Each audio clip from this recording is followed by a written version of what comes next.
So 10 minutes to the top of the hour. Very good morning. Thanks for choosing Morning Live on this Christmas morning. Let's cross over to Ayanda, who's in Roodepoort, where the SABC is giving Christmas gifts to those less fortunate than ourselves at Peace House. Good morning once again, Ayanda.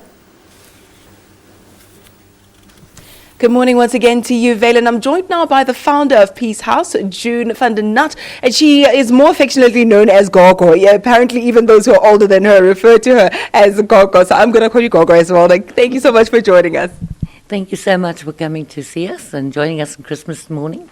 Tell me, how did you find, or how did it come about that you started Peace House all those years ago, a good 17 years ago, I think? We really started because there was nothing. There were people actually dying in the street in this area because of bitterly cold winter. And there was a lot of people who were being found, their bodies were being found in the street. And that didn't seem right, and I got a chance to get the building. And so therefore we started the shelter for it. And we concentrate strictly mostly on the men these days because there's almost no accommodation for men. There are almost no shelters for them. So we try and concentrate on the men. And we're pleased to say at least everybody has somewhere to come and knock on the door and ask for help. And it wasn't easy starting this particular initiative. I believe it was a 2-year battle for you to try and get the powers that be, as it were, to comply. Oh yes, they agreed happily to us having the building, but then it was 2-3 years of meetings before we finally could move into the building. And finally, it's been a real blessing. Our one building is 105 years old.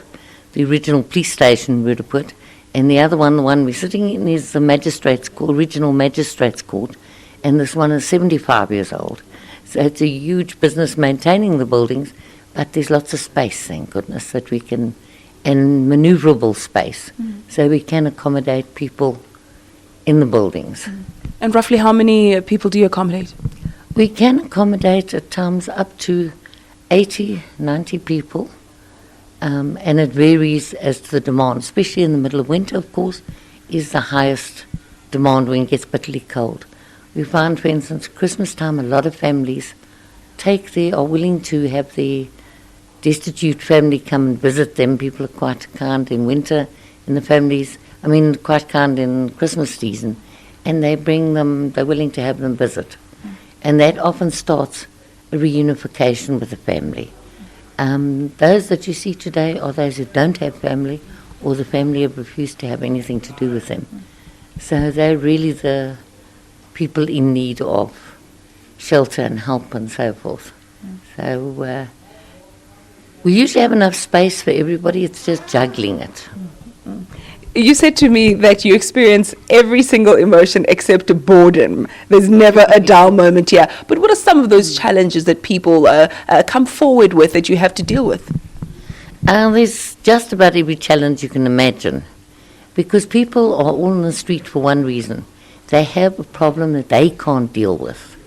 So they're facing a problem they have no idea how to deal with, whether it be drugs, whether it be alcohol, whether it be family problems, mental health. And we find that's really the challenges what the person faces. Sometimes they've given up on life because the family has rejected them, the wife and children have left them, or there's things like sometimes ill health. We had one lady, for instance, who spent all the time crying once upon a time, and we eventually got her to the doctor and found out she had an underactive thyroid. Once that was healed, she could go back to living a normal, functioning life. So it's a very wide range of problems that we do face. And just when we think we've seen it all, oh, no. God sends us somebody who's got a totally different problem, and we've got to say, sorry, I don't know anything, let's start again. So it really is fascinating and challenging to meet everybody's needs. But one thing that I love is your tenacious attitude and the passion that you have to try and make a difference. And you at home can join in and also lend a helping hand. Whatever you can give, you're encouraged to do so today. Come and meet some of our staff and crew here as well, but also come and give. That is, of course, the reason for the season. And I love the fact that you are not encouraging dependency, that people here are encouraged to seek employment, to better their lives, and to become better human beings. So it's not just about giving them a a helping hand, but giving them a hand up. So I love that about it. So you can join in on that as well. Number 58, Bernardina, Corner Carl as well in Roodepoort. Do join us a little bit later. Right now, it's back to you in studio.